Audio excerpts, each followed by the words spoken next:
الحمدللہ رب العالمین والصلاة والسلام علی سید الانبیاء والمرسلین اما بعد فاعوذ باللہ من الشیطان الرجیم بسم اللہ الرحمن الرحیم۔ 57 آیات کی تفسیر مکمل ہو چکی ہے۔ سورہ بنی اسرائیل ہماری چل رہی تھی۔ اس سے آگے اللہ تبارک و تعالی نے ارشاد فرمایا وَإِن مِّن قَرْيَةٍ، اور کوئی بستی ایسی نہیں ہے إِلَّا نَحْنُ مُهْلِكُوهَا قَبْلَ يَوْمِ الْقِيَامَةِ، مگر یہ کہ ہم اسے روز قیامت سے پہلے تباہ و برباد کر دیں گے۔ یعنی ہر وہ بستی کے جس میں کفار کفر اختیار کریں یا گناہوں کی اس میں کثرت ہو جائے، تو کوئی بستی ایسی نہیں ہے کہ جسے ہم قیامت سے پہلے ختم نہ کر دیں۔ او معذبوہا، یا اسے معذبوہا عذاباً شدیدا، یا ہم اسے شدید عذاب میں مبتلا نہ کر دیں۔ تو یہ اللہ تعالیٰ کا ایک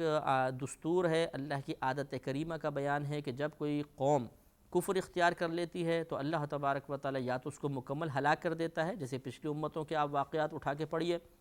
اور یا پھر اللہ تبارک و تعالیٰ انہیں سخت عذاب میں مبتلا کر دیتا ہے۔ سخت عذاب، اچھا اب اسی طریقے سے کفر کے ساتھ ساتھ اگر کوئی معاصی کو اختیار کرے، گناہوں کو اختیار کرے، تو اس میں بھی یہ ہوتا ہے کہ اللہ تبارک و تعالیٰ یا تو اس قوم کو ہلاک کرتا ہے، جیسے پچھلی قوموں کی مثالیں کہ بعضوں نے ناپ تول میں کمی کی اور وہ ہلاک کر دیے گئے وغیرہ وغیرہ بعض معاصی کی وجہ سے۔ اور اگر مسلمانوں میں بھی دیکھا جائے تو اللہ تبارک و تعالیٰ اب یعنی اس دور کے اندر پوری قوموں کو ہلاک تو نہیں فرمائے گا، لیکن انہیں عذاب میں مبتلا کر دیتا ہے۔ اور یہ عذاب کی مختلف صورتیں ہوتی ہیں، جن میں سے ایک واضح صورت جو احادیث کریمہ وغیرہ میں آئی وہ یہی ہے کہ ان پر ظالم حاکم کو مسلط کر دیا جاتا ہے، اور وہ ظالم حاکم ان کے عزت والوں کو ذلیل کر دے گا اور ذلیلوں کو عزت دے گا۔ تو ایسی ہوتا ہے، مطلب اگر آپ عموماً دیکھیے کہ جب کوئی قوم گناہوں کے اندر مبتلا ہوتی ہے تو ان پہ کوئی سخت قسم کی مطلب حاکم آ جاتے ہیں، مسلط ہوتے ہیں اور اس قسم کے معاملات کر دیتے ہیں۔ خدا نخواستہ ہمارے بیان کا مقصود کسی بھی گورنمنٹ کی طرف اشارہ کرنا نہیں ہے، بلکہ یہ قرآن کا ایک اسلوب ہے جو میں آپ کو، یا اللہ کی عادت کریمہ کا بیان ہے جو عرض کر رہا ہوں کہ یہ حدیث ہے کہ نبی کریم صلی اللہ علیہ وسلم نے ارشاد فرمایا کہ جب لوگ امانت میں خیانت میں مبتلا ہو جائیں اور نیکی کا حکم کرنا اور برائی سے روکنا چھوڑ دیں تو اللہ تعالیٰ ان پر ایک ظالم حاکم کو مسلط کر دیتا ہے جو ان کے عزت والوں کو ذلیل کر دے گا اور ذلیلوں کو باعزت بنا دے گا۔ تو ایسا عموماً ہوتا ہے، تو اس لیے کوشش یہی کرنی چاہیے کہ معاصی عام نہ ہوں، گناہ عام نہ ہوں۔ اگر خدا نخواستہ کوئی گناہ ہو بھی جاتا ہے تو فوراً توبہ کی طرف میلان لازم سمجھنا چاہیے۔ کانا ذالک فی الکتاب مسطورا، یہ ایک کتاب میں لکھا ہوا ہے۔ اس سے مراد لوح محفوظ ہے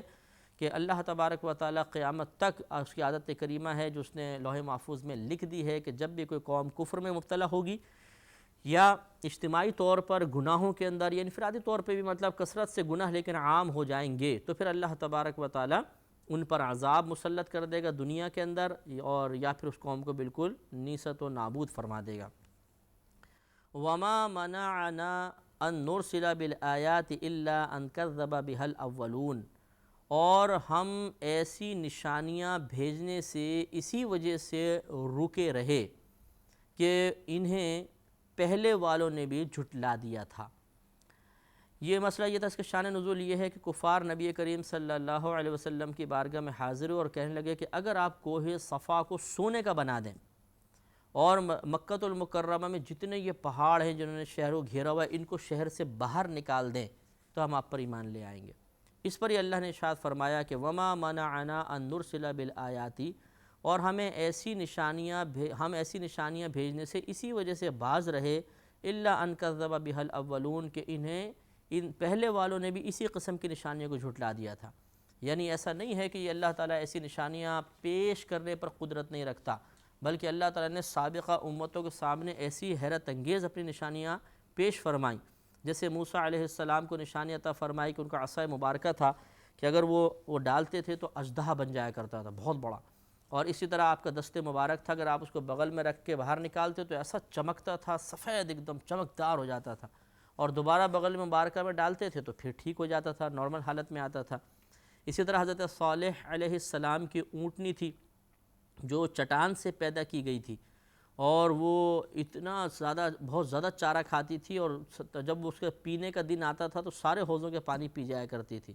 اور اتنا دودھ دیتی تھی کہ پوری آپ کی قوم اس کا آرام سے دودھ پی لیا کرتی تھی، یعنی سیر ہو جاتی تھی۔ اب یہ بڑی بڑی نشانیاں اللہ نے بیان فرمائیں، لیکن ان کفار نے ان تمام نشانیوں کو جھٹلا دیا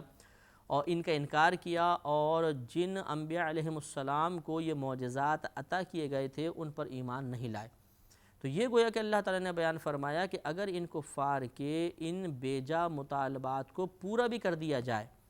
تو ان کے جو پہلے کفار گزرے ہیں ان کا یہ دستور اور عادت چلی آ رہی ہے کہ اسی بڑی بڑی نشانیاں دیکھنے کے باوجود بھی ایمان لے کر نہیں آئے، لہٰذا ان کا یہ مطالبہ کرنا ایمان لانے کے لیے نہیں ہے، بلکہ نبی کریم صلی اللہ علیہ وسلم کو فقط پریشان کرنے کے لیے، اور اس لیے کہ اگر بالفرض یہ پیش نہیں کرتے تو ہم اس کو عذر بنا لیں گے، بہانہ بنا لیں گے، دیکھیں جی ہم نے تو مطالبہ کیا تھا، اگر پیش کر دیتے تو ہم ایمان لے آتے، یعنی اپنے لیے مطلب ایک ہیلہ، ایک بہانہ، ایک عذر بنانے کے لیے اس قسم کے مطالبات کرتے ہیں۔ تو اللہ تعالیٰ نے واضح طور پر بیان فرما دیا کہ ہم نے ایسی نشانیوں کو پیش کرنے سے اسی لیے ہم رک گئے کہ ان سے پہلے والوں کے سامنے بھی یہ نشانیاں پیش کی گئیں تو انہوں نے بھی ایمان نہیں لائے تھے، کوئی اس کا فائدہ ان کے لیے ظاہر نہیں ہوا تھا۔ آگے ارشاد فرمایا کہ وَآتَيْنَا ثَمُودَ النَّاقَةَ مُبْصِرَةً، اور ہم نے ثمود کو ایک اونٹنی عطا کی تھی ان کی آنکھیں کھول دینے کے لیے۔ ان کی آنکھیں سے مراد دل کی آنکھیں کھول دیں تاکہ وہ حق کو پہچانیں۔ یہ نشانیوں کا بیان اللہ نے فرمایا۔ حضرت صالح علیہ السلام کی یہ قوم تھی ثمود، انہوں نے مطالبہ کیا تھا کہ آپ کوئی نشانی اللہ کی طرف سے ہمیں پیش کریں، تو حضرت صالح کی دعا پر اللہ تعالیٰ نے ایک اونٹنی کو چٹان سے پیدا کیا تھا۔ تو اللہ نے بیان فرمایا کہ یعنی اب یہ مثال بیان فرما رہا ہے اللہ تعالیٰ کہ یہ مطالبے کر رہے ہیں کہ ایسی عجیب و غریب چیز ہمیں دکھائی جائے تو ایمان لے کر آئیں گے، ایسی ہی بڑی بڑی نشانیاں ہم نے پچھلی قوموں میں پیدا فرمائیں لیکن وہ لوگ بھی ایمان لے کر نہیں آئے۔ لہذا فرمایا کہ وَآتَيْنَا ثَمُودَ النَّاقَةَ مُبْصِرَةً، اور ہم نے ثمود کو ایک اونٹنی عطا کی جو آنکھیں کھول دینے والی تھی۔ فَظَلَمُوا بِهَا، تو ان لوگوں نے اس اونٹنی پر ظلم کیا، اس کو مطلب اس کی وہ کونچیں کاٹ دی تھیں اور اس کو ہلاک کر دیا تھا، جس کی وجہ سے ان پر اللہ کا عذاب نازل ہوا۔ وَمَا نُرْسِلُ بِالْآيَاتِ إِلَّا تَخْوِيفًا، اور ہم ایسی نشانیاں تو فقط ڈرانے کے لیے ہی بھیجتے ہیں۔ فقط ڈرانے کے لیے کیا مطلب کہ جب وہ کفار کسی قسم کا مطالبہ کرتے ہیں کہ ہمیں کوئی دکھایا جائے، کوئی ایسی نشانی پیش کی جائے، تو اس نشانی کو بعض اوقات اللہ تبارک و تعالی یعنی ان کے پرٹیکولر نشانی کو تو پورا کرنا یہ اللہ کی عادت نہیں ہے، عادت کریمہ نہیں ہے، لیکن کبھی ایسا ہوتا ہے کہ اللہ تعالیٰ ان کے مطالبات پر کوئی نشانی بھیج دیتا ہے، لیکن اس کے ساتھ ساتھ اللہ کی عادت کریمہ ہے کہ پھر اس نشانی کے بعد پیچھے پھر عذاب ہی آتا ہے کہ اگر وہ پھر تسلیم نہیں کرتے تو اللہ تعالیٰ انہیں عذاب میں مبتلا کر دیتا ہے۔ لہذا یہ بات اللہ بیان فرما رہا ہے کہ ہم نے جو بھی نشانیاں بھیجی وہ ہم اسی لیے بھیجتے ہیں کہ اس سے ڈر پیدا کرنا مقصود ہوتا ہے، کیونکہ نبی بتا دیتے ہیں کہ تم نے اس نشانی کو طلب کیا، اگر اس کے باوجود تم ایمان لے کر نہیں آؤ گے یا گڑبڑ کرو گے تو پھر عذاب آئے گا۔ تو اس سے ان کفار کو لازم خوف محسوس کرنا چاہیے تھا کہ اب یہ ایک نشانی سامنے آ گئی ہے، اس کے پیچھے ضرور عذاب ہے، تو اس سے ڈر محسوس کرنا چاہیے تھا، لیکن بہرحال وہ نہیں کرتے۔ وَإِذْ قُلْنَا لَكَ إِنَّ رَبَّكَ أَحَاطَ بِالنَّاسِ، اور جب ہم نے تم سے فرمایا کہ سب لوگ تمہارے رب کے قابو میں ہیں، یعنی حبیب کریم آپ یاد کیجئے کہ جب ہم نے آپ سے فرما دیا تھا کہ بے شک آپ کا رب احاطہ بالناس تمام لوگوں کا احاطہ کیے ہوئے، تمام لوگوں کو گھیرے ہوئے ہے۔ اس میں نبی کریم صلی اللہ علیہ وسلم کی قلب مبارکہ کو تسلی دی گئی کہ آپ بالکل اپنے قلب میں اپنے لیے بھی اور دیگر جو صحابہ ایمان لاتے جا رہے ہیں ان کے لیے خدشہ محسوس نہ کیجیے کہ شاید یہ کوئی ہلاکت کا باعث بن جائیں گے۔ تمام لوگ اللہ تعالیٰ کے گھیرے میں ہیں۔ اللہ تعالیٰ جب تمام لوگوں کو گھیرے ہوئے ہے اپنے علم اور قدرت کے اعتبار سے، تصرف کے اعتبار سے، تو کوئی آپ کا نقصان نہیں پہنچا سکتا۔ اگر کوئی نقصان پہنچائے گا تو اللہ کی طرف سے بطور آزمائش ہی ہوگا کہ اللہ ہی اس کو اجازت دے دے گا یا اس کے کام میں رکاوٹ نہیں ڈالے گا، ایک آزمائش ہوگی، اور ورنہ اگر اللہ کی مرضی نہیں ہوگی تو کوئی بھی آپ کو نقصان نہیں پہنچا سکتا۔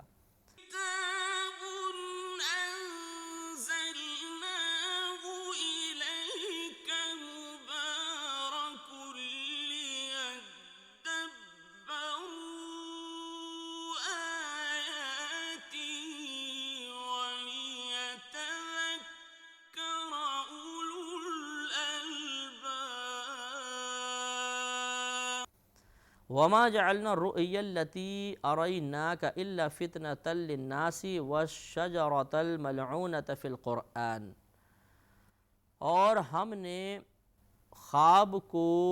وہ خواب جو ہم نے آپ کو دکھایا تھا، فقط لوگوں کے لیے ایک آزمائش ہی بنایا تھا۔ وما جعلنا الرؤيا التي أريناك، اگر لفظی ترجمہ کریں تو یوں بنے گا، اور نہیں بنایا ہم نے خواب کو، وہ جو ہم نے آپ کو دکھایا، الا فتنة للناس، مگر ایک آزمائش لوگوں کے لیے۔ تو اس کا بامحاورہ ترجمہ یوں ہی ہم کریں گے کہ ہم نے خواب جو آپ کو دکھایا تھا وہ فقط لوگوں کے لیے ایک آزمائش کے طور پر تھا۔ اب یہاں پہ رؤیا کا لفظ استعمال فرمایا، لیکن یہاں پر مراد ہے شب معراج کا واقعہ، کہ نبی کریم صلی اللہ علیہ وسلم جب، یعنی یہاں رؤیا سے کیا مراد ہے میں عرض کرتا ہوں کہ جب نبی کریم صلی اللہ علیہ وسلم معراج کے لیے تشریف لے گئے، صبح آپ نے کفار کے سامنے اس واقعے کو بیان کیا تو سب مطلب مذاق اڑانے لگے، اور جب نبی کریم صلی اللہ علیہ وسلم نے یہ بات بیان فرمائی کہ میں مسجد حرام سے مسجد اقصی تک پہنچایا گیا ہوں اور میں نے مسجد اقصی میں باقاعدہ نماز ادا کی ہے، تو کفار کو یہ معلوم تھا کہ نبی کریم صلی اللہ علیہ وسلم اس جانب تشریف لے کر نہیں گئے بظاہر ظاہراً مطلب، تو انہوں نے کہا کہ اچھا آپ ایسا کریں کہ وہاں کی نشانیاں بتائیں، اس مسجد کے پاس کیا کیا ہے۔ اب یقینی سی بات ہے کہ جو معظم دینی ہو، باوقار ہو، باروب ہو، اور وہ اپنے وقار کی حفاظت کرنا جانتا ہو، تو وہ آوارہ نظری سے بچتا ہے۔ آوارہ نظری سے مراد یہ ہے کہ روڈ پر اگر وہ جا رہا ہے، بالفعل کوئی کام ہے، شارع پہ جا رہا ہے، تو وہ نگاہیں جھکا کر جائے گا، اس طرح دیکھنا ادھر ادھر، اس کو آوارہ نظری کہتے ہیں۔ یہ ایک اچھی شخصیت کے معیار کو گرا دیتا ہے۔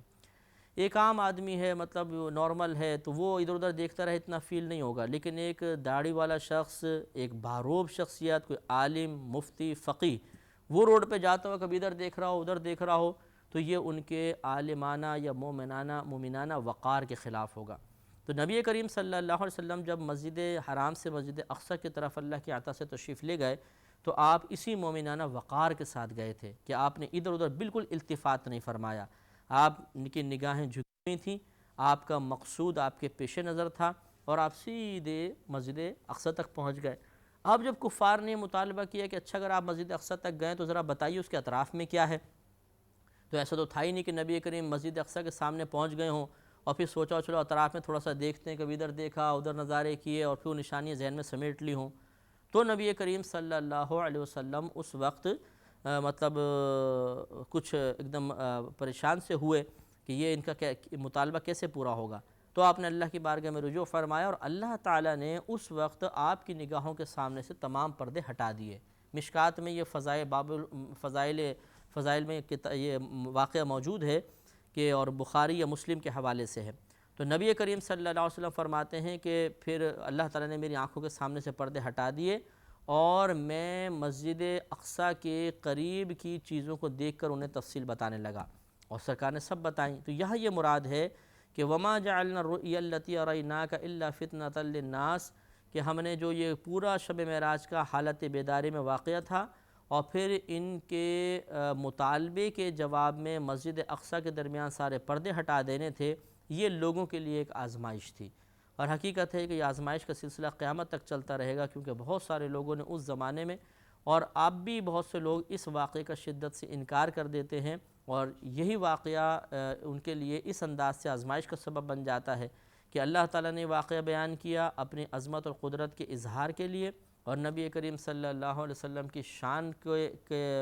کے اعلیٰ ہونے کے بیان کے لیے، اور لیکن جو اس کو نہیں سمجھ پاتا وہ اس کا انکار کر دیتا ہے اور اس کو عقل کے ترازو میں تولنے کی کوشش کرتا ہے۔ تو اس طرح اللہ تعالیٰ نے اس کو امتحان بنا دیا، ہم سب کے لیے ایک آزمائش بنا دیا کہ کون اس پر یقین لاتا ہے، کون نہیں لاتا، کون اس پہ ایمان رکھتا ہے، کون نہیں رکھتا۔ یہ ایک فتنہ اور آزمائش، فتنہ عربی میں آزمائش کو کہتے ہیں۔ اور کس کو آزمائش بنایا؟ وَالشَّجَرَةَ الْمَلْعُونَةَ فِي الْقُرْآنِ، اور وہ پیڑ، وہ درخت جس پر قرآن میں لعنت کی گئی ہے۔ یہ اصل میں زقوم کا درخت ہے، کانٹے دار درخت جو جہنم میں ہوگا، اور وہ کفار کو اس کو کھانے کے لیے دیا جائے گا تو اس کے گلے میں ان کے یہ کانٹا اٹک جائے گا، تو پھر وہ اللہ کی بارگاہ میں طلب کریں گے، یاد کریں گے کہ دنیا میں جب گلے میں کچھ پھنستا تھا تو ہم پانی پی کے اس کو اتارا کرتے تھے، تو وہ عرض کریں گے کہ ہمیں پانی دیا جائے، اور پھر گرم گرم پانی دیا جائے گا، وہ کانٹا اتارنے کے لیے اس کو پئیں گے لیکن منہ ورا چہرہ جھلس جائے گا، کھال جھلس کی گر جائے گی وغیرہ وغیرہ، یہ تفصیل آپ نے سنی ہے۔ اس پر جو تھا ابو جہل نے معاذ اللہ مذاق اڑایا اور کہنے لگا کہ دیکھو یہ محمد تو یہ کہتے ہیں کہ جہنم کی آگ انتہائی شدید ترین گرم ہے، اور پھر یہ بھی کہتے ہیں کہ اس میں ایک درخت بھی اگے گا، تو یہ کیسے درخت لگ جائے گا اس کے اندر، وہ آگ اس کو کیوں نہیں جلائے گی؟ تو اس طریقے سے وہ دیگر لوگوں کا ذہن خراب کرتا تھا۔ اس پر اللہ نے بیان فرمایا کہ وہ درخت کہ جس پر قرآن میں لعنت ہے، شجر ملعونہ اس کو کہا جاتا ہے، درخت زقوم کے درخت کو، تو وہ بھی ایک آزمائش تھا کہ عقل کے ترازو پہ جب انہوں نے اس کو رکھ کر دیکھا تو ایسا لگا کہ جیسے نبی کریم معاذ اللہ یہ کیا بات بول رہے ہیں، تو بظاہر ایک غلط بات لگتی ہے کہ جس مقام پہ اتنی آگ ہو اس میں درخت کیسے رہ سکتا ہے؟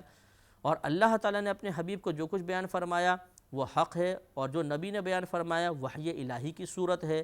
تو اس کو تسلیم کر لینا چاہیے تھا۔ اس انداز سے یہ ایک آزمائش بن گئی، اور یہ کوئی تعجب کی بات نہیں ہے کہ اللہ تبارک و تعالیٰ سمندر کے اندر یہ زنگ جو ہوتا ہے یہ کیا ہے؟ بیکٹیریا ہے، کیڑا ہے، باقاعدہ جاندار ہوتا ہے، سمندر کے اندر دیکھیں پانی کے اندر بھی زندہ ہے۔ اللہ تبارک و تعالیٰ ہر چیز پر قدرت رکھتا ہے جو کم از کم محال نہ ہو، تو اگر اللہ تعالیٰ جہنم میں ایسا درخت اگا دے تو کوئی تعجب کی بات نہیں۔ انشاءاللہ اس پہ مزید کلام کریں گے اگلے پروگرام میں۔ وآخر دعوانا الحمدللہ رب العالمین۔